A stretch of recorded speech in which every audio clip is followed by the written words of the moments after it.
오늘은 부활절 셋째 주일입니다. 주일 예배를 시작하겠습니다. 다 같이 찬송가 9장 하늘에 가득 찬 영광의 하나님 1, 2, 4절을 찬송하시겠습니다.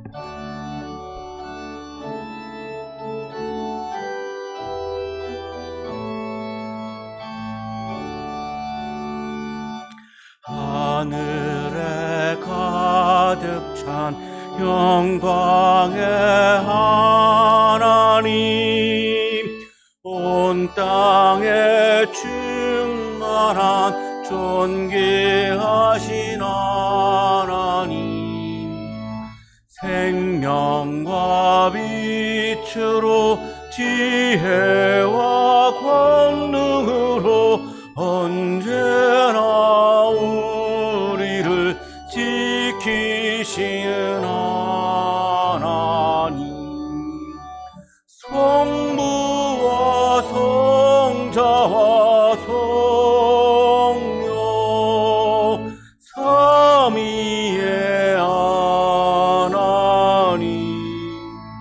우리 예배를 받아주시옵소서. 사랑이 넘치는 자비하신 하나님, 은혜가 풍성한 구원의 하나님, 자매의 심령에 평안을 주시옵고 죄악과 허물을 용서하여 주소서. 찬송과 영광과 생명 구원의 하나님, 우리 예배를 받아주시옵소서.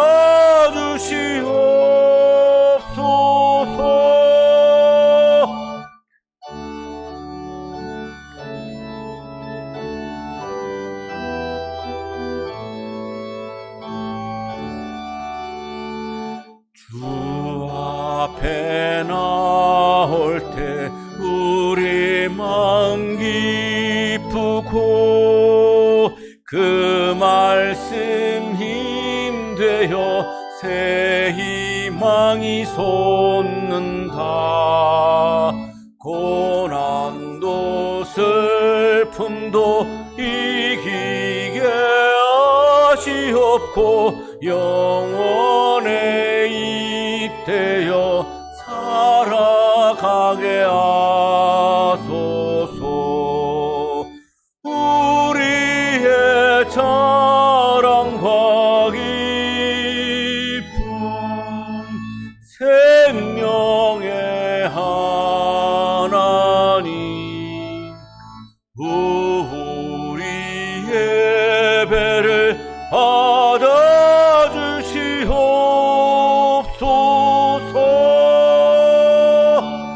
아멘.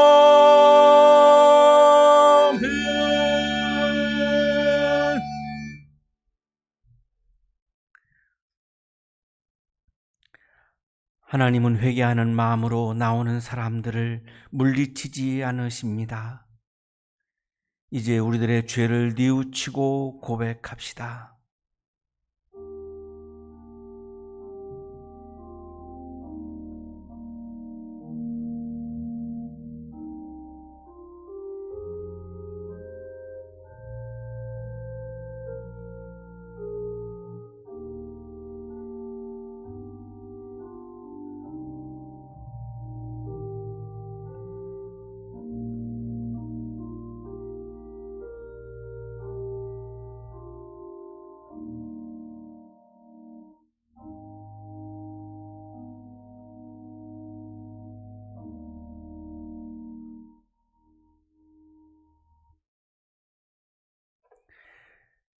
우리가 우리 죄를 자백하면 하나님은 신실하시고 의로우신 분이셔서 우리 죄를 용서하시고 모든 불의에서 우리를 깨끗하게 해 주실 것입니다.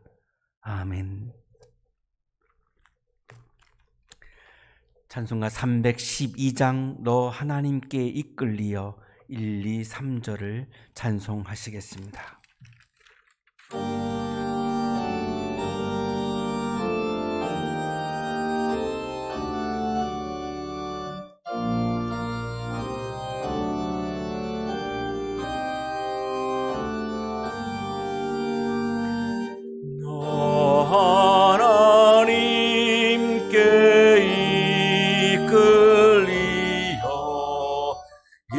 평생 주만 바라면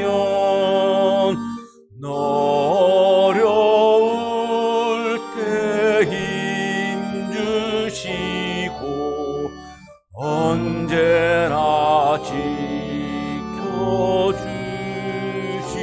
지켜주시리. 주 크신 사랑 믿는 자 그 반석 위에 서리라. 너 설레는 맘 가다듬고 희망 중 기다리면서 그네로신 주의 뜻과 사랑에 만족하여라. 후회를 불러주신 주 마음에 소원하신다.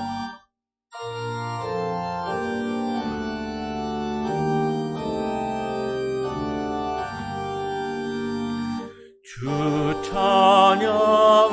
찬양하고 기도하며 내 본분이 쏟아라. 주 약속하신 모든 은혜 내게서 이루어지리라. 참되고 의지하는 자 주께서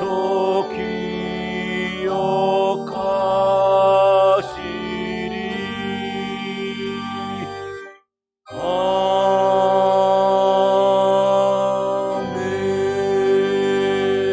아멘.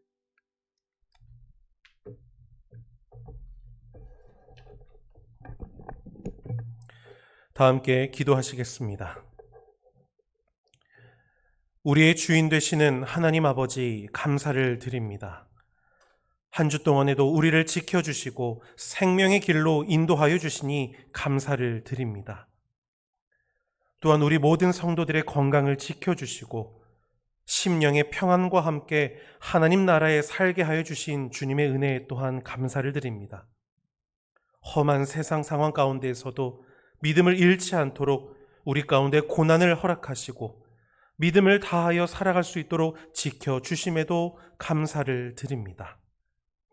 우리의 연약함을 아시는 하나님, 하나님의 뜻대로 살아가고 싶은 우리지만 우리가 아는 것과 믿는 것이 하나가 되지 못하여 살아갈 때가 있음을 주님 고백합니다. 하나님을 알지만 하나님을 온전히 믿지 못하는 우리의 연약함을 불쌍히 여겨 주옵소서. 하나님의 의와 하나님 나라를 먼저 구하지 못하고 있는 우리를 긍휼히 여겨 주옵소서. 우리의 눈을 멀게 하는 것을 버리게 하시고 하나님을 온전히 바라보고 믿음의 삶을 살아갈 수 있도록 예수 그리스도의 보혈을 우리에게 덮어주시고 성령이여 우리를 도와주옵소서. 자비로우신 하나님, 우리를 불쌍히 여겨 주옵소서.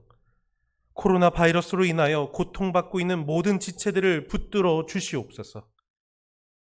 우리나라는 감소되고 있지만 아직 온전한 해결을 이루지 못하고 있고 세계적으로는 많은 사상자가 나타나고 있는 상황입니다. 하루빨리 우리에게 평안이 깃들게 하시고 상처받은 모든 이들이 치유될 수 있도록 하나님께서 다스려 주옵소서. 이 질병과 싸우고 있는 모든 이들과 함께하여 주시사 슬기롭게 모든 상황을 이겨나가는 우리 모두가 되게 하여 주옵소서. 주님, 이 나라를 위하여 기도합니다. 정치, 경제, 사회적으로 많은 문제가 있음을 지켜보게 됩니다. 이 모든 것을 완전하게 해결하실 분은 오직 하나님밖에 없음을 믿고 기도합니다. 하나님의 평화가 이 나라 이 땅 가운데에 온전히 임하여 주옵소서.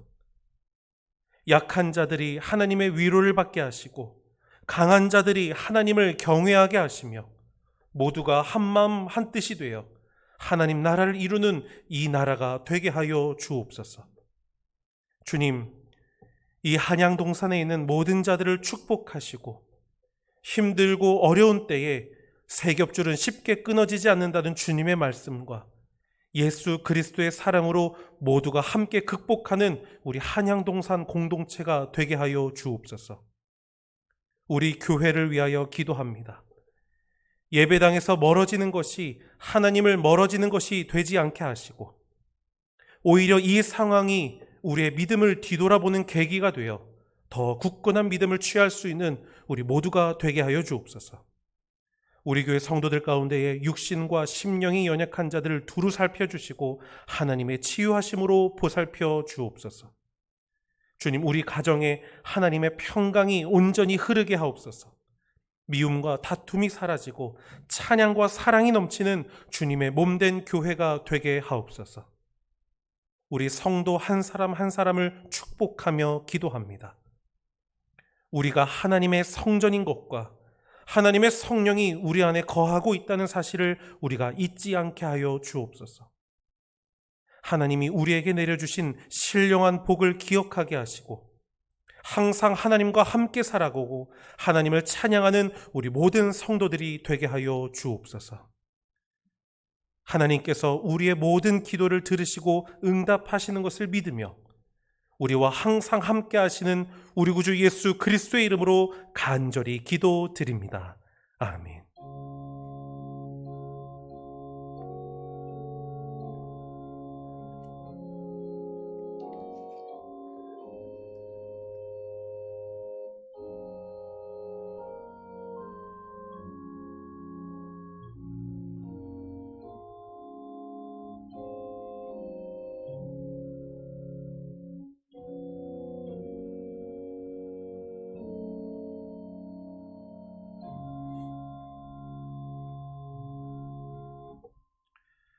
오늘 이 시간 우리에게 주시는 하나님의 말씀 베드로전서 1장 17절에서 23절까지의 말씀입니다.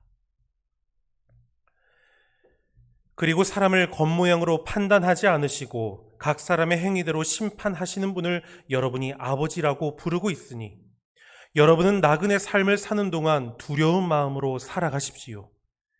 여러분은 조상으로부터 물려받은 여러분의 헛된 생활 방식에서 해방되었습니다. 여러분도 아시지만 그것은 은이나 금과 같은 썩어질 것으로 된 것이 아니라 흠이 없고 티가 없는 어린 양의 피와 같은 그리스도의 귀한 피로 되었습니다. 하나님께서는 이 그리스도를 세상이 창조되기 전에 미리 아셨고 이 마지막 때에 여러분을 위하여 나타내셨습니다. 여러분은 그리스도로 말미암아 하나님을 믿고 있습니다. 하나님은 그리스도를 죽은 사람 가운데서 살리시고 그에게 영광을 주셨습니다. 그래서 여러분의 믿음과 소망은 하나님을 향해 있습니다.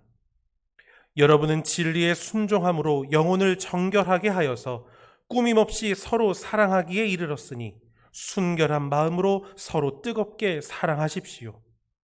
여러분은 다시 태어났습니다. 그것은 썩을 씨로 그렇게 된 것이 아니라 썩지 않을 씨, 곧 살아계시고 영원하신 하나님의 말씀으로 그렇게 되었습니다. 서신서의 말씀입니다.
키르케고르는 1831년 18세 때 덴마크에 있는 코펜하겐 대학교 신학부에 입학을 했고 같은 대학에서 철학 박사 학위를 받았습니다. 1843년 30세 때에 실존주의 철학의 탄생을 알리는 이것이냐 저것이냐라고 하는 그 유명한 작품을 발표를 했습니다. 키르케고르는 존재에는 세 가지 영역이 있다고 보았습니다. 심미적인 영역, 윤리적인 영역, 종교적인 영역, 세 가지 영역이 있는데 이것이냐 저것이냐 제1부에서 심미적 단계에 대해서 이야기를 하고 있고 이것이냐 저것이냐 제2부에서 윤리적인 단계에 대해서 제시하고 있고 그리고 두려움과 떨림이라고 하는 작품을 통해서 그 이후의 작품인데요. 종교적 단계의 삶에 대해서 설명을 우리들에게 해주고 있습니다. 첫째, 심미적 단계는 자신만을 중요하게 여기고 자아를 향해 사는 것을 의미합니다. 내가 중요하죠. 모든 인간이 어떻게 내가 중요하지 않겠습니까? 내가 중요한데 문제는 나만 중요한 거죠. 나만 중요하고 너는 전혀 안중에도 없는 거죠. 그래서 내 마음이 그냥 나를 향해서 살아가는 거죠.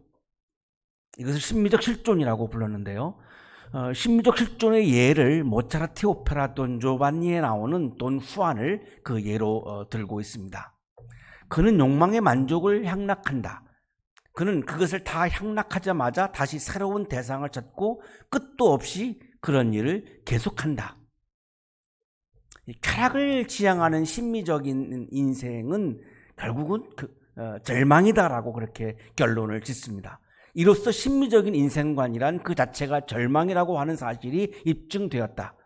그러므로 이제는 윤리적인 것을 등장시키는 운동을 벌이기에 알맞은 때라고 생각될지도 모른다. 이 심미적 인생의 결론은 절망이기 때문에 우리 인간은 윤리적 단계로 넘어가야만 한다라고 하는 것을 강조합니다.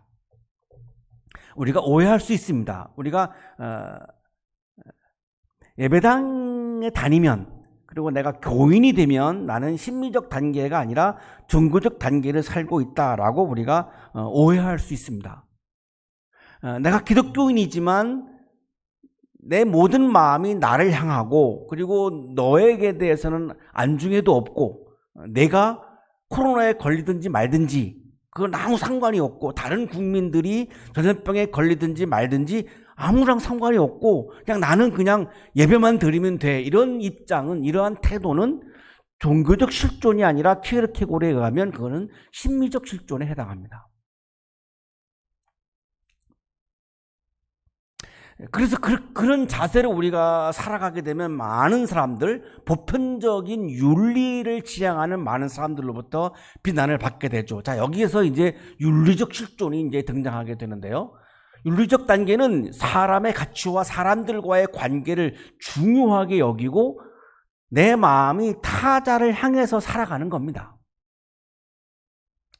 사람이 중요하고 사람들과의 관계가 중요하기 때문에 내 마음이 나를 향하던 거를 뒤집어서 너를 향하는 마음으로 바꾸는 거죠. 이것이 윤리적 단계 삶입니다.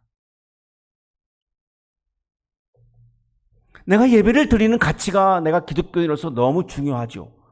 그러나 너의 건강이 중요하기 때문에 너의 인간다운 삶이 중요하기 때문에 내 가치를 희생할 수 있는 거죠.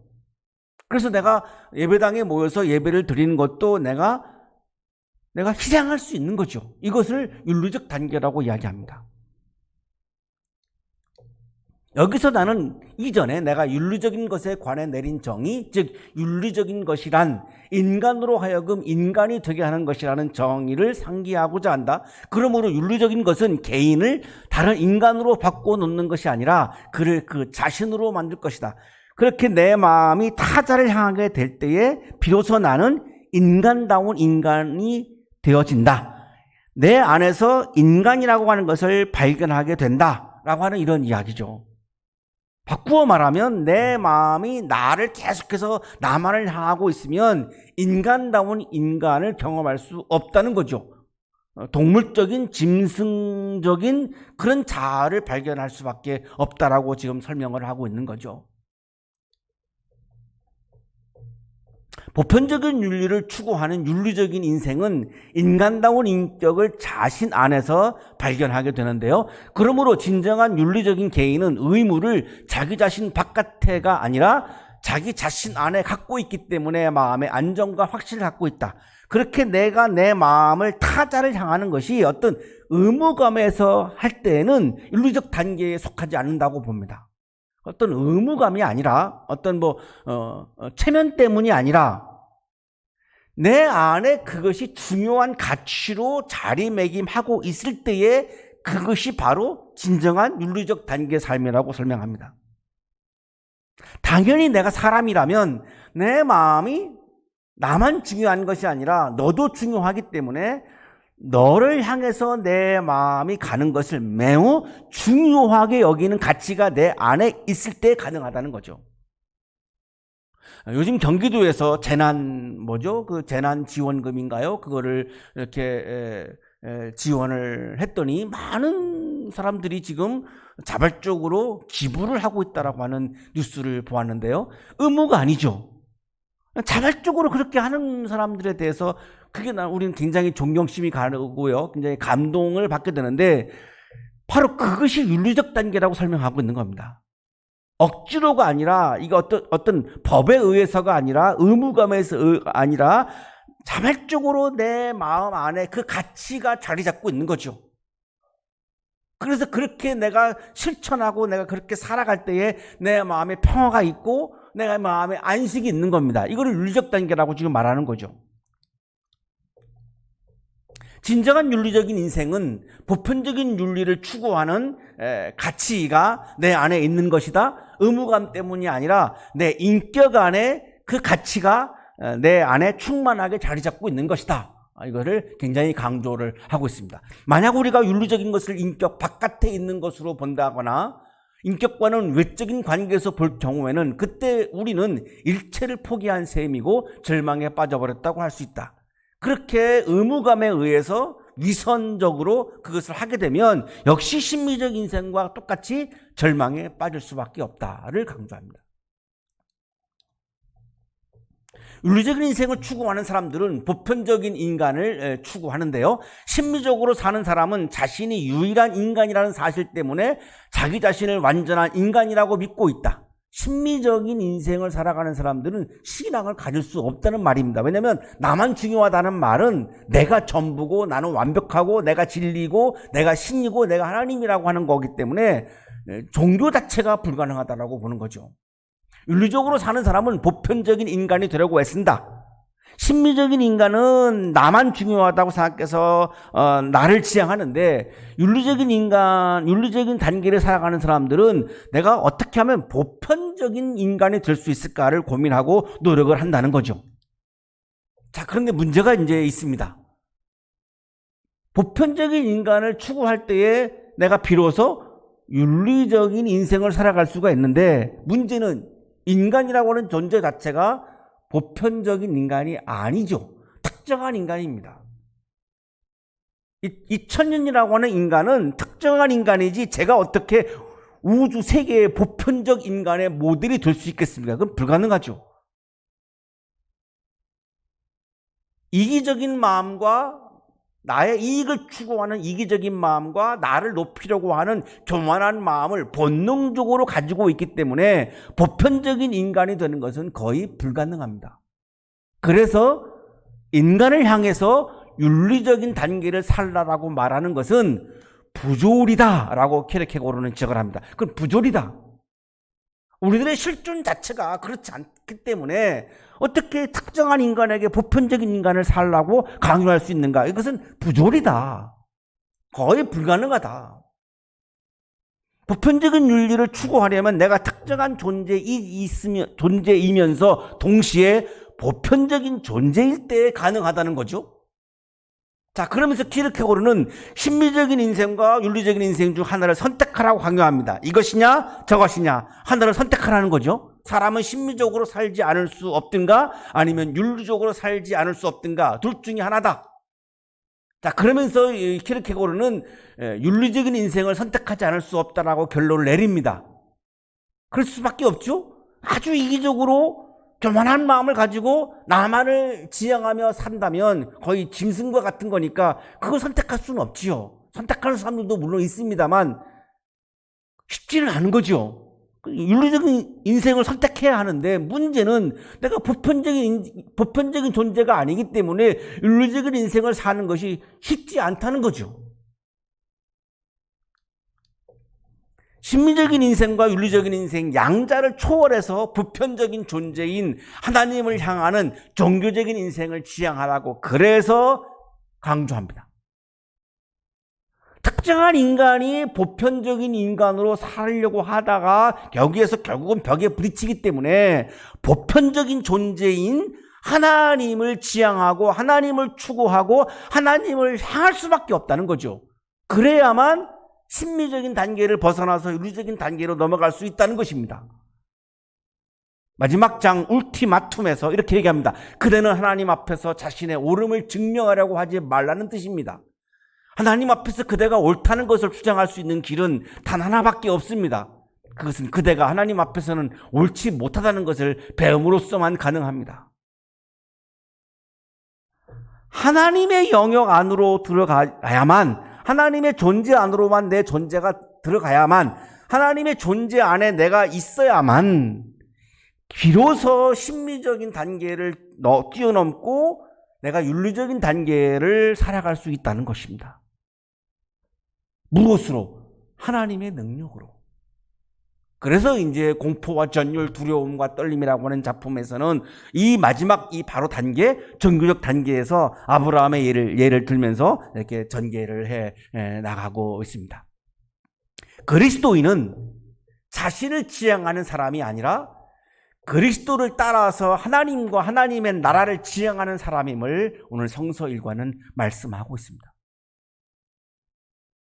나를 지향하는 사람은 그리스도인이 될 수 없다는 거죠. 내 교회만 지향하면 그리스도인이 될 수 없다는 거죠. 내가 아니라, 내 교회가 아니라 하나님과 하나님의 나라를 지향하는 사람이 바로 그리스도인임을 오늘 성서일과는 우리들에게 말씀해 주고 있습니다. 네로는 로마 제국 제5대 황제입니다. 집권 전반기에는 아주 선정을 베풀었죠. 노예를 해방하고요, 감세 정책을 펴고 매관 매직을 막 폐단을 시키고 굉장히 윤리적인 인생을 살기 위해서 노력을 했습니다. 아주 어린 나이에 황제가 되었는데요, 굉장히 윤리적인 인생을 살려고 몸부림을 쳤습니다. 네로의 원조는 어머니입니다. 아그리피나라고 하는 이 어머니가 자기 아들 네로를 황제로 앉히기 위해서 자신의 남편인 네로의 아버지죠, 클라우디우스를 독살했다라고 그렇게 전해집니다. 이 원죄를 가지고 있기 때문에 네로는 계속해서 황제를 하면서 많은 고민을 했습니다. 그러다가 59년에 정치적으로 계속 간섭하는 어머니 아그리피나를 살해하죠. 62년에 아내 옥타비아가 또 계속 정치적으로 간섭을 해오니까 62년에 아내 옥타비아를 살해합니다. 자신의 정권만 중요했죠. 어머니, 아내는 하나도 중요하지 않았습니다. 바로 이것을 키르케고르는 심리적인 인생이라고 얘기하고 있는 겁니다. 64년에 로마에 이제 기름 창고 사고가 원인이 되어서 로마에 대화재가 일어나죠. 민심이 아주 혼란스러워졌고, 네로는 당시에 신흥 종교였던 기독교의 이 책임을 뒤집어 씌우죠. 그래서 기독교인들을 대학살합니다. 사자를 풀어서 이렇게 사형을 하기도 하고요, 화형을 시켜서 또한 살해하기도 하고 기독교 대박해가 시작됩니다. 그림에서 보시면 폴란드 화가인데요, 헥터 지밀라스키라고 하는 사람이 그린 그 화형당하고 있는 장면을 생생하게 우리들에게 그림으로 보여주고 있습니다. 이러한 상황을 예루살렘에서 들은 베드로는 관망할 수만은 없지요. 베드로는 예수님의 수제자였고, 어쨌든 이제 예수님이 이제 승천하신 다음에는 기독교를 대표하는 리더이니까요, 이거를 그냥 관망할 수는 없습니다. 그래서 박해당하는 그리스도인들 교회를 생각하면서 로마로 들어가죠. 로마에 갔더니 수많은 그리스도인들이 죽임을 당하고 있고 교회가 박해를 당하고 있는 것을 목격을 합니다. 이 기독교 박해는 막 로마 제국 각처로 전 세계로 이렇게 막 퍼져나가고 있었고요. 베드로는 그래서 이 박해에 대비하기 위해서 편지를 써가지고 각 교회에다가 보내기 시작합니다. 바로 이 편지가 베드로 전서입니다. 내가 신실한 형제로 여기는 실로아노의 손을 빌려서 나는 여러분에게 몇 마디 썼습니다. 직접 본인이 쓰지 않고 이렇게 말로 하고 실로아노라고 하는 사람이 대필해서 베드로전서를 썼다라고 그렇게 베드로전서 5장 12절에 기록이 되어 있습니다. 그리고 사람을 겉모양으로 판단하지 않으시고 각 사람 행위대로 심판하시는 분을 여러분이 아버지라고 부르고 있으니 여러분은 나그네 삶을 사는 동안 두려운 마음으로 살아가십시오. 자, 베드로전서에서 오늘 성서일과에서 베드로가 강조하고 있는 것은 하나님은 겉모양으로 우리를 사람을 판단하지 않으시고 각 사람의 행위대로 심판하신다라고 말씀하죠. 겉모양으로 판단하지 않으신다라고 하는 이 말씀은 헬라어 성서의 프로소 폴렘 푸토스인데요. 이 외모를 보고 판단한다라고 하는 그런 의미가 아니고 치우치지 않고 편견 없이 공정하게 심판하신다 이런 의미입니다. 공정하게라고 하는 의미입니다. 외모를 말하고 있는 게 아닙니다. 하나님은 아주 공정하게 심판을 하시는데요. 공정하게 심판하려면 어떻게 해야 되죠? 행위대로 심판한다는 겁니다.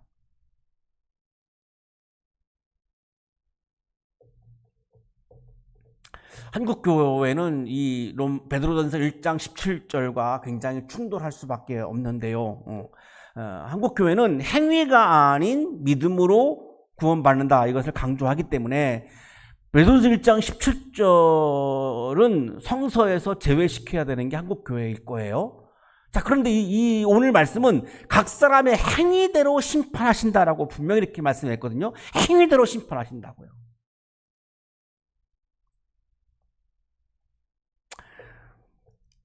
독일 본대학의 신약 성서학자 볼프강 슈락의 주석입니다. 심판의 기준이 되는 것은 공로의 총합계가 아니라 오히려 행위 자체 곧 모든 행실, 두려움과 하나님에 대한 복종이다. 공로가 아니라 행위로 심판한다라고 하는 말씀이죠. 행위가 아니라라고 하는 말씀이 아니죠. 성서의 말씀은 행위가 아니다라고 하는 말씀이 아니고 공로가 아니라는 거예요. 자꾸 사람들이 공로를 내세우니까 공로를 가지고 심판하는 것이 아니라 행위를 가지고 심판하는 건데 그 행위는 뭐냐면 행실이다. 그 행실은 뭐냐? 하나님에 대해서 복종하는 행실이다. 하나님을 두려워하는 행실이다. 하나님을 두려워하는 행위, 하나님께 복종하는 행위대로 심판하신다라고 말씀한 거니까요. 행위가 아니라 믿음으로 구원받는다라고 하는 주장은 성서적이 아닌 것이 분명해지죠. 공로가 아니라 믿음으로 구원받는다라고 하는 것은 맞습니다. 그러나 행위가 아니라 믿음으로 구원받는다라고 하는 말씀은 성서적이지 않습니다. 성서는 공로가 아니라 행위로 심판한다고 말씀하고 있는데 그 행위는 하나님을 두려워하는 행위, 하나님께 복종하는 행위라고 말씀하고 있다라고 지금 슈라게가 설명을 해주고 있습니다. 하나님은 공로가 아니라 믿음의 행위에 따라서 심판하는 건데요. 이게 바로 공정한 심판이죠. 행위를 제외해버리면 공정하지가 않죠. 아무리 우리가 속으로는 자신만을 사랑하는 이기적인 마음을 가지고 자신이 하나님이 되어서 사람들을 지배하려고 하는 교만한 마음을 가지고 있으면서 겉으로 하나님을 사랑하는 것처럼 교회 생활을 열심히 해도 하나님은 속지 않으신다는 거죠. 진심으로 내가 하나님을 사랑하고 이웃을 사랑하는 행위를 보시고 내가 하나님을 사랑하고 이웃을 사랑하는 행위를 보시고 공정하게 심판하신다라고 말씀하고 있는 거죠. 우리가 나 자신을 향하는 심미적인 단계에 머물러 있고 심미적인 인생을 살고 있는데 이것을 감추기 위해서 교회 생활을 열심히 한만 해도 하나님은 속지 않는다는 거죠. 공정한 심판관이시기 때문에 절대로 속지 않는다라고 하는 거죠.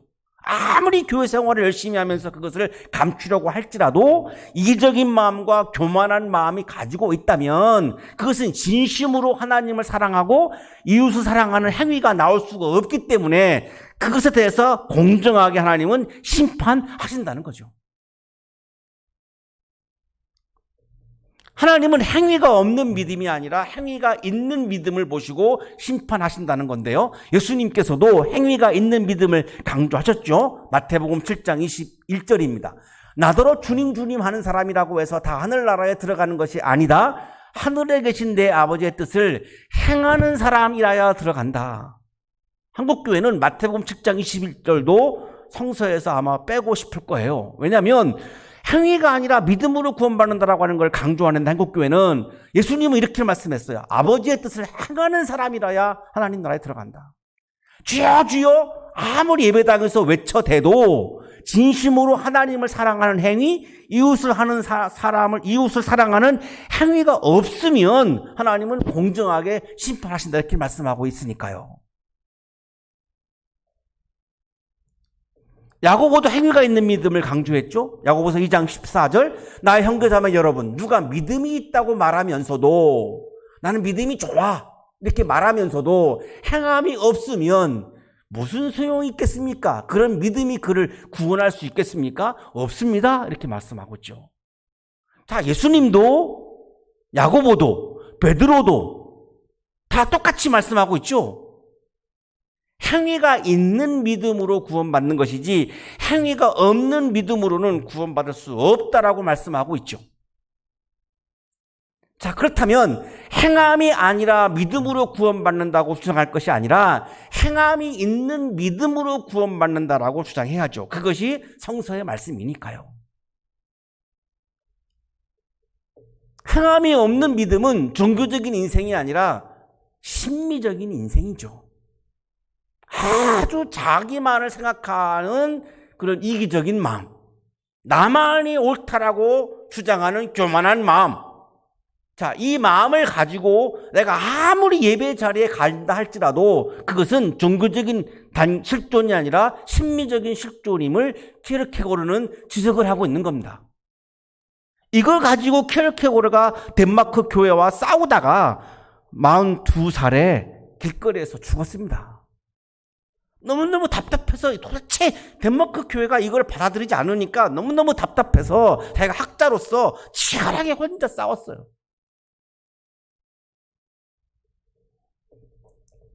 여러분은 나그네 삶을 사는 동안 두려운 마음으로 살아가십시오.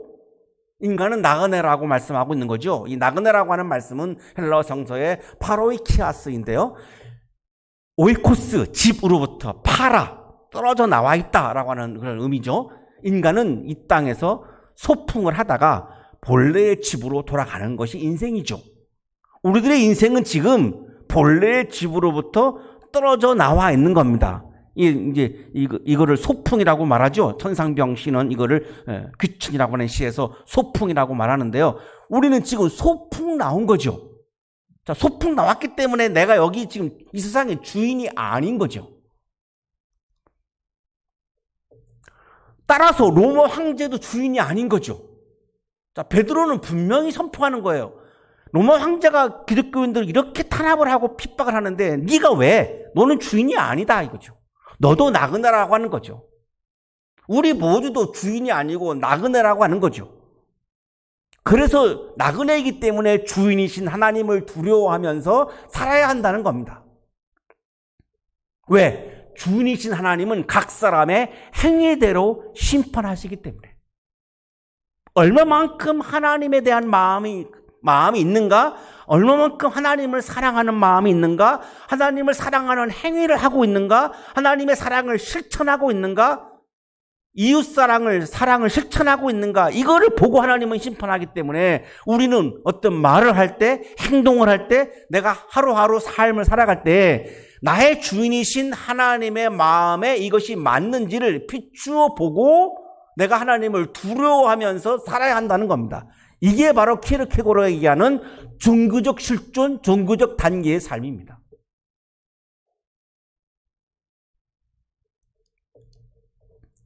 나의 삶이 아니라 나 자신이 아니라 하나님과 하나님 나라를 향하는 것, 나를 향하지 않고 하나님을 향하는 것, 나의 나라를 향하지 않고 하나님의 나라를 향하는 것, 이것이 바로 종교적인 인생이라고 말하고 있는 거죠.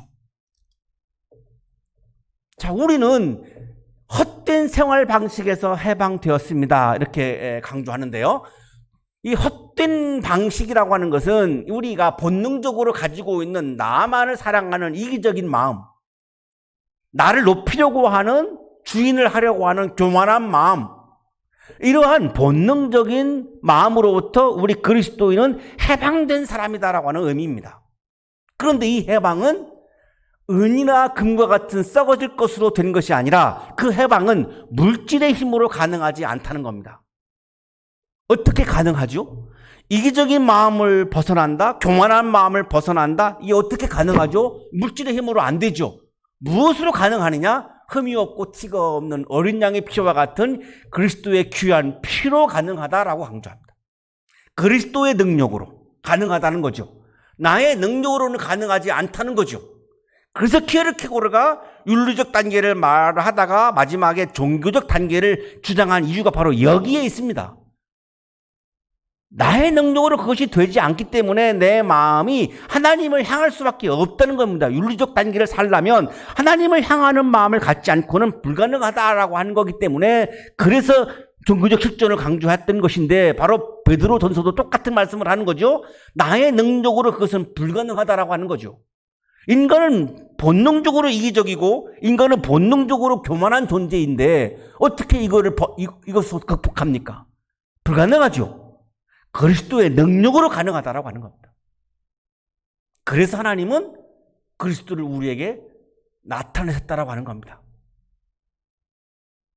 그래서 하나님은 그리스도를 죽은 사람 가운데에서 살리셨다는 겁니다.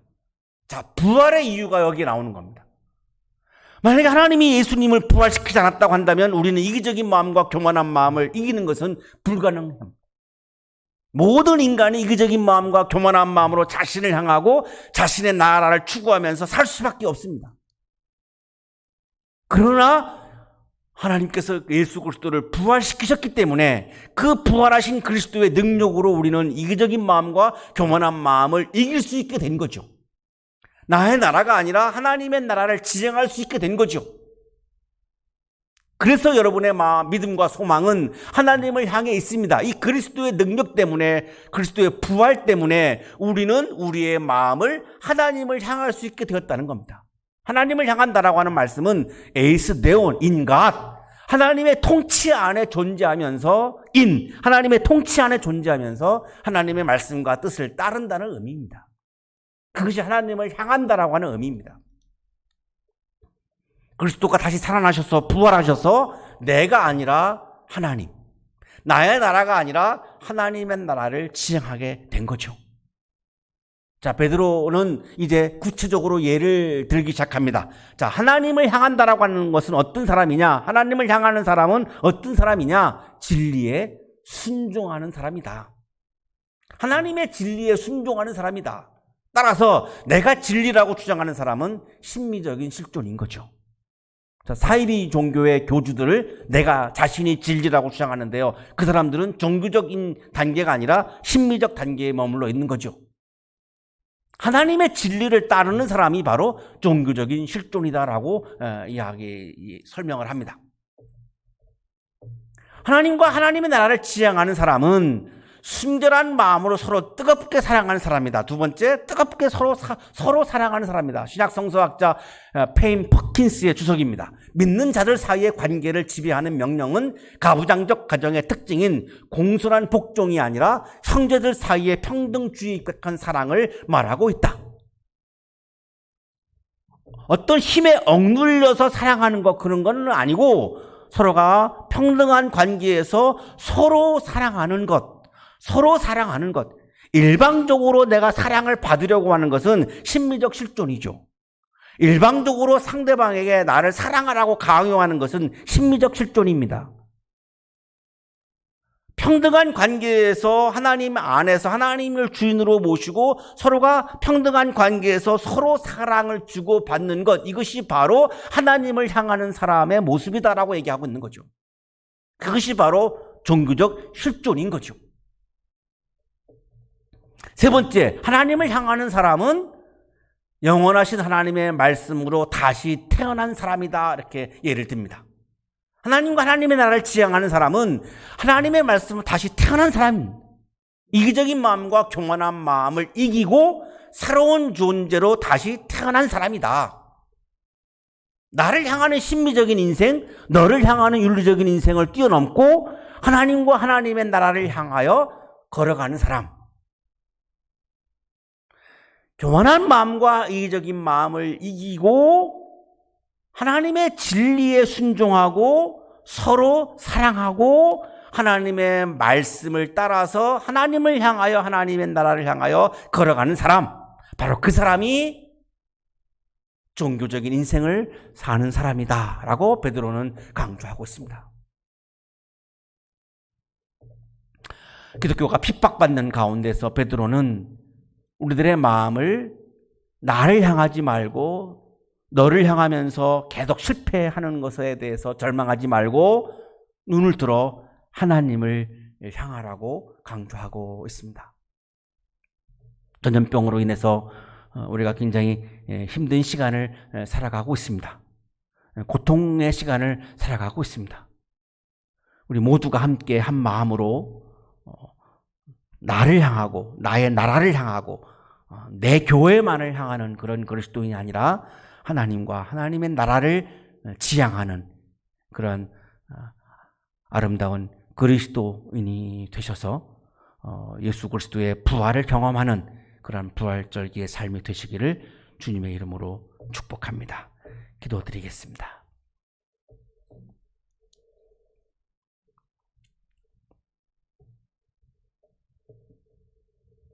주 예수 그리스도 하나님의 아들이시여 우리를 불쌍히 여겨 주옵소서. 주 예수 그리스도 하나님의 아들이시여 우리를 불쌍히 여겨 주옵소서. 부활의 하나님, 주님은 앞에서 우리를 인도하십니다. 고난을 받고 있는 우리 국민들을 치유의 길로, 생명의 길로, 부활의 길로 인도하여 주옵소서. 주님을 사랑합니다. 부활의 하나님, 주님은 오른쪽에서 우리의 힘과 그늘이 되십니다.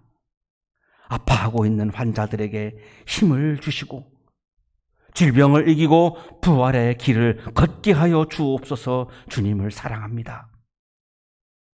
부활의 하나님, 주님은 왼쪽에서 우리를 붙들어 주십니다. 힘들어하고 있는 환자의 가족들을 붙들어 주시고 고난의 시간을 이기고 부활의 길을 걷게 하여 주옵소서. 주님을 사랑합니다. 부활의 하나님, 주님은 위에서 우리를 돌보십니다. 고난을 받고 있는 환자들의 치유를 위해 위험을 무릅쓰고 최선을 다하여 진료하고 있는 우리 의료진들을 돌보아 주시고 위로하여 주시오. 생명의 부활을 경험하게 하여 주옵소서. 주님을 사랑합니다. 부활의 하나님, 주님은 아래에서 우리를 업어주십니다. 우리 한양대학교 청년들과 유학생들을 업어주시고 보호하여 주셔서 승리의 길, 부활의 길을 걷게 하여 주옵소서. 주님을 사랑합니다. 부활의 하나님, 주님은 뒤에서 우리를 안아주십니다. 전염병으로 인하여 가정에서 예배를 드리고 있는 우리 한양대학교의 가족들 한 분 한 분을 안아주시고 지켜주셔서 부활의 은총이 가득하게 하여 주옵소서. 주님을 사랑합니다.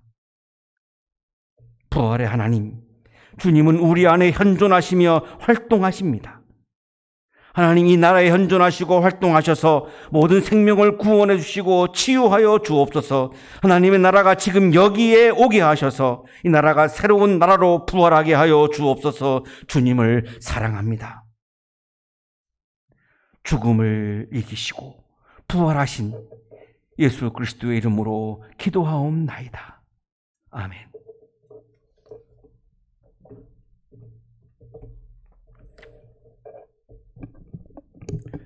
우리 몇 가지 교회 소식 알려드립니다. 이번 주일은 부활절 셋째 주일로 지켜 예배를 드리고, 우리 다음 주일은 부활절 넷째 주일, 그리고 어린이 주일, 어버이 주일로 지켜 예배를 드리겠습니다. 성서일과는 사도행전 2장 42절에서 47절까지의 말씀 제목은 하나님을 찬양입니다. 우리 주중에 성서일과 말씀을 묵상하시기를 바랍니다.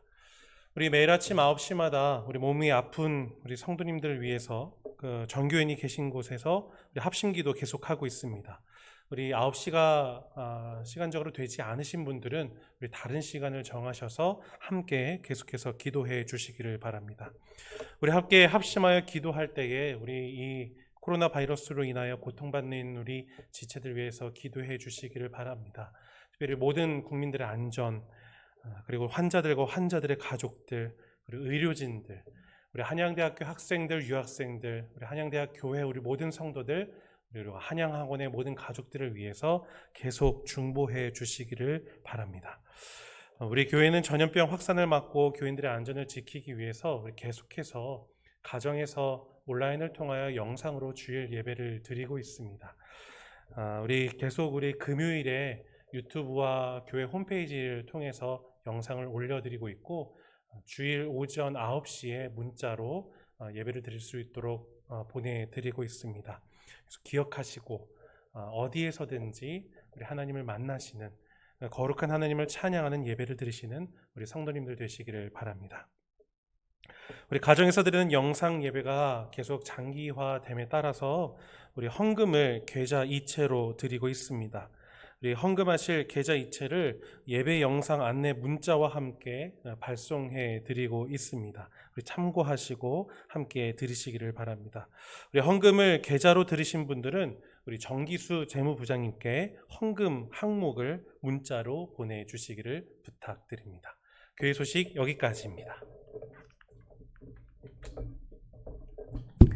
주님께 헌금을 드리겠습니다.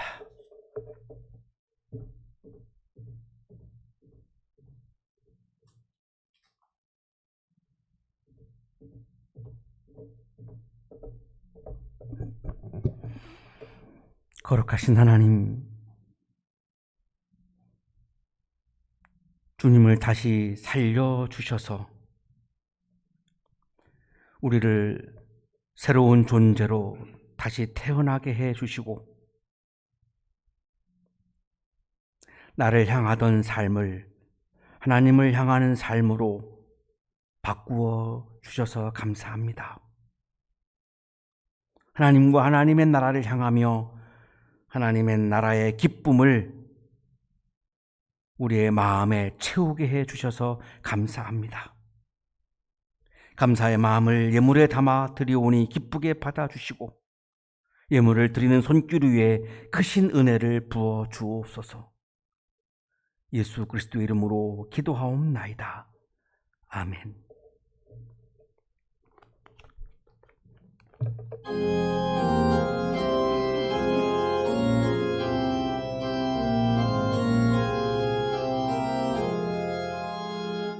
나 맡은 본분은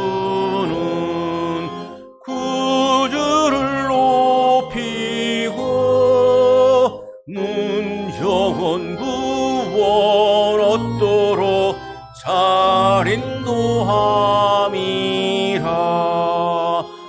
나 항상 깨어서 늘 기도드리며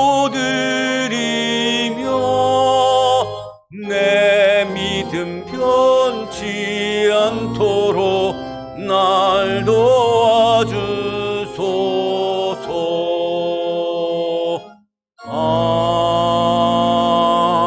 아멘.